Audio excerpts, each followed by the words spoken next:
Hi everyone, welcome back to the rooftop. I'm Fabio, and in today's video we're gonna see a new way to juggle with a dragon staff with behind the neck throw. Quite challenging, and like many juggling tricks, it will come with training and repetition.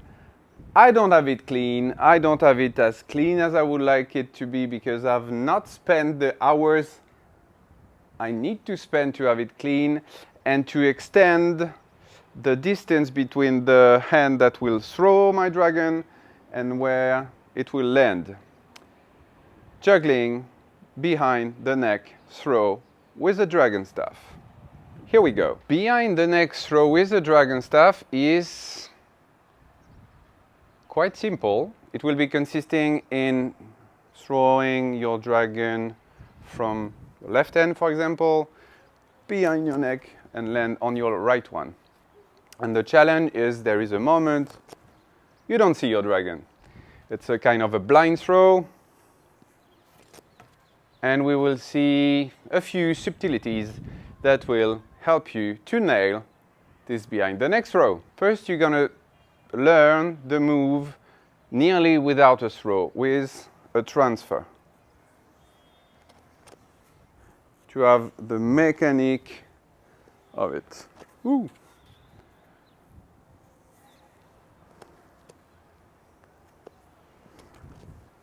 And then slowly a little throw. And from the beginning you want your dragon staff to roll. And to make it roll, we're gonna use once again the point A to point B theory, which by the way I learned from Mickey Curry in 2015, if I remember well. And the point A to point B theory means the dragon is rolling from a point A to a point B. And in this behind the neck throw, wow, there is a rock and roll band starting to make a concert over there. I don't know if it's going on the microphone, but yeah, here we go, challenging. I want my dragon to roll from the beginning of my paw towards my fingers. On my left hand, that will throw my dragon, but also on my right hand, that will receive. So I want to receive my dragon staff as close as possible as the beginning of my paw, as my wrist. This way I have plenty space, space, length and time to have my dragon rolling, and also to adjust. So the first parameter is landing on each transfer the beginning of my palm. On the left, that will throw, and also on the right, that will receive.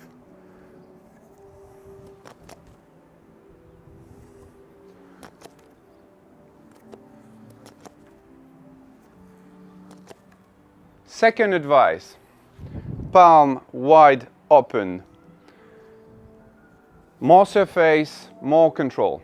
I want the maximum of contact with my dragon staff. Little contact, I double. And more stability.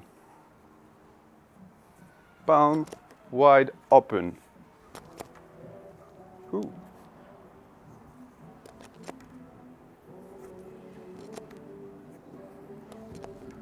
Do you hear the rock and roll concert or rehearsal that is beginning now?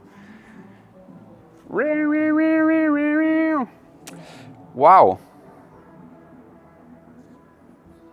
I don't know if it's on the microphone, but it's on the rooftop. Because we have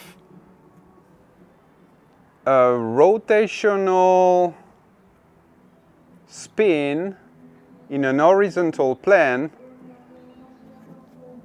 we will have to maintain it and control it.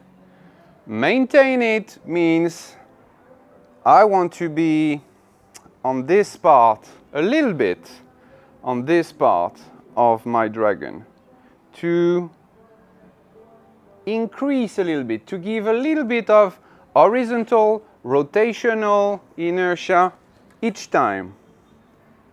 If I am the opposite, I will slow the rotation, the horizontal spin.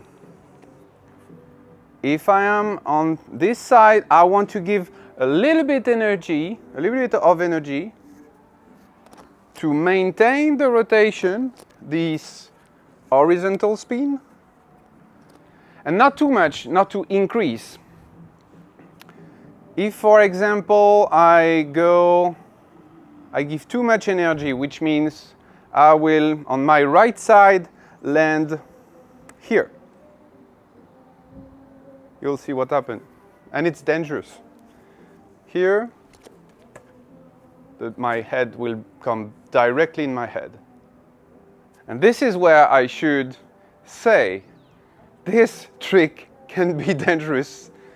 Believe me, I've been there. So beware not to give too much energy, otherwise your dragon staff head will come directly in your head. Take care. Don't hurt yourself.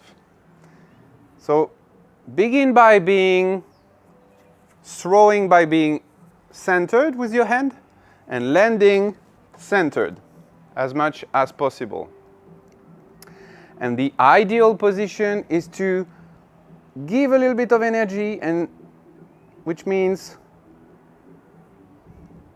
having your hand a little bit increasing the rotation, giving a little bit of energy without increasing the speed and not slowing down. Because if you're on this part, you will totally slow the rotation. Ooh. Slowing it. It's 3 parameters. First, rolling from beginning of your palm towards your fingers. Second, palm wide open. Third, a little bit of an off-center position to maintain this rotational spin, horizontal spin, without, like this, giving it too much energy and losing the control. And last one, where should you look? First, there is a transfer in front of me, and then once I'm here, I will directly look at my right side to see, as soon as possible, my dragon staff coming behind me, and this way my brain can calculate as soon as possible where it will land. Which means I'm here, it's okay, I'm looking there, throwing. And this is how I get the more chance to, on my side, to see my dragon coming as soon as possible. My brain is calculating, result of the calculation is sent to my hand, and my hand is adjusting. This is the theory. In practice, it's just practicing and practicing and practicing. But you have the 4 main secrets. Rolling, palm wide open, a little bit off center to maintain the rotation, and then turning your head as soon as possible to see your dragon staff coming.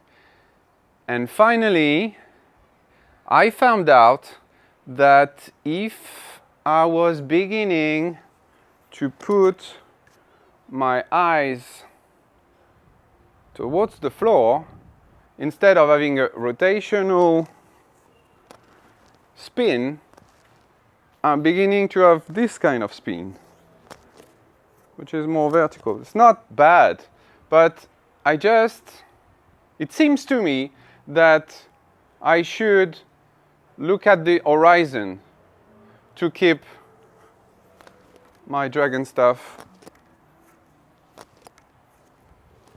floating as horizontal as possible, which is, from my point of view, graphical and the most aesthetic. Slow motion.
How to trigger this behind the next row. I am putting my dragon staff beginning of my palm to have this way available for my dragons to roll, and I will, with the other hand, initiate this horizontal spin, rotating my upper body, spin. Here we go. Beginning of my palm, initiating this horizontal spin, and my dragon staff will naturally roll away from me.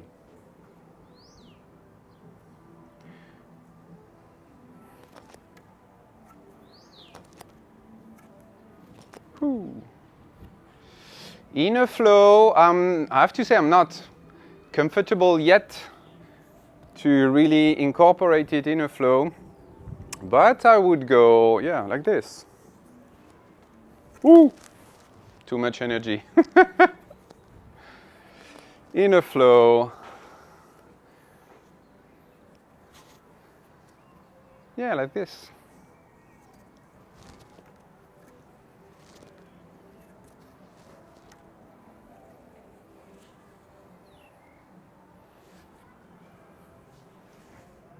And I think that's it. Very challenging, quite new from my point of view, innovative, yeah, challenging. Take care, it might be dangerous. Don't let your dragon staff come back to your head directly. Yeah, this is a trick that is requiring time, repetition. It is a juggling trick, so my body needs to learn instinctively, very quickly, where it will land without the vision of this row. Beautiful. Okay. So, let me know if you like it. Once again, thanks for your support. This was Fabio from Flowbonacci, from the rooftop. Keep it spinning and have fun. Ciao.